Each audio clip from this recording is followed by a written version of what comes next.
पिंपरी चिंचवडमधील जी तरुणाई आहे ती हायड्रोपोनिक गांजाच्या आहारी गेलेली आहे. त्यांच्यामध्ये ही क्रेज वाढत आहे.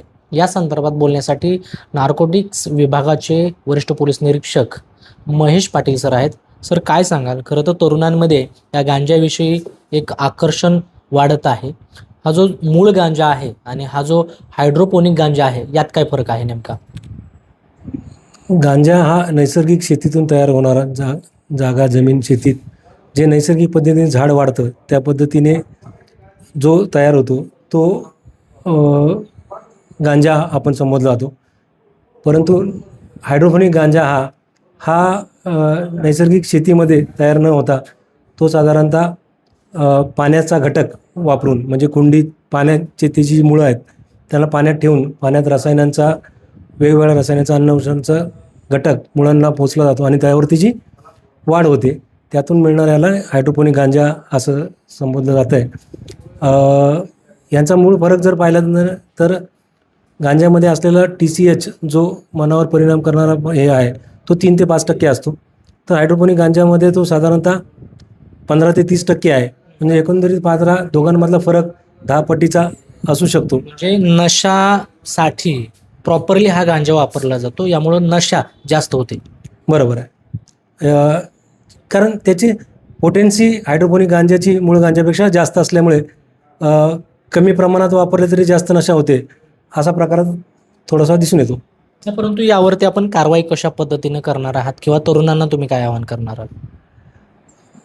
यावरती ज्या वेळेस आमची सर्व शोध मोहीम चालू आहे, शाळा कॉलेजेस इतर ठिकाणी ज्या ठिकाणी हे मिळू शकतं या ठिकाणी पिंपरी चिंचवड पोलीस आयुक्त माननीय श्री विनय चौबे सर यांच्या मार्गदर्शनाखाली व सूचनांप्रमाणे झिरो टॉलरन्स अंतर्गत सर्व पोलीस ठाणे त्याचप्रमाणे सर्व गुन्हे शाखेचे युनिट यावरती कारवाई करण्यासाठी तत्पर आहेत.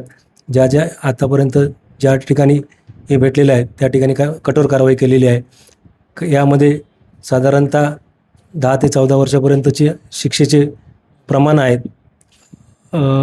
कायदे अतिशय कडक आहेत. त्यामुळे मी तरुणांना आवाहन करेन, जर आपण कोणत्या भूलभुलैया ताणतणाव यासाठी जर का नशेचा विचार करत असाल तर ते अत्यंत चुकीचं आहे. कोणतीही नशा आपल्याला तणावमुक्त करू शकत नाही, परंतु ते नशा आपलं जीवन संपुष्टात आणू शकतं. हायड्रोपोनिक गांजाचा नशा केल्यामुळे साधारणतः स्मृतिभ्रंशासारखे प्रकार त्याचप्रमाणे मेंदूंच्या पेशींवरती दूरगामी परिणाम होतात आणि आयुष्य संपुष्टात येऊ शकतं. मी याद्वारे आवाहन करू शकतो तर तरुणाई किंवा व्यसनाकडे वळू इच्छिणाऱ्यांनी आपला तणाव मुक्त होण्यासाठी जे नैसर्गिक मार्ग आहेत योगा, मेडिटेशन किंवा इतर छंद यांचा या बाजूला वळून बेकायदेशीर मार्गाकडे वळू नयेत. त्याचे परिणाम स्वतःला आणि कुटुंबाला आणि समाजाला भोगावे लागतील.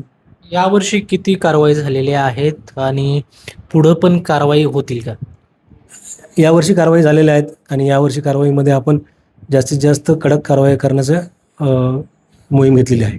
तरुणांनी खरं तर अशा पद्धतीच्या नशेकडे वळू नये, अशा नशा करू नयेत असं आवाहन केलेलं आहे. जर नशा केली तर त्यांच्यावरती कडक कारवाई होईल असा जो इशारा आहे तो महेश पाटील यांनी दिलेला आहे. कृष्णा पांचाळ, LS मराठी, पिंपरी चिंचवड.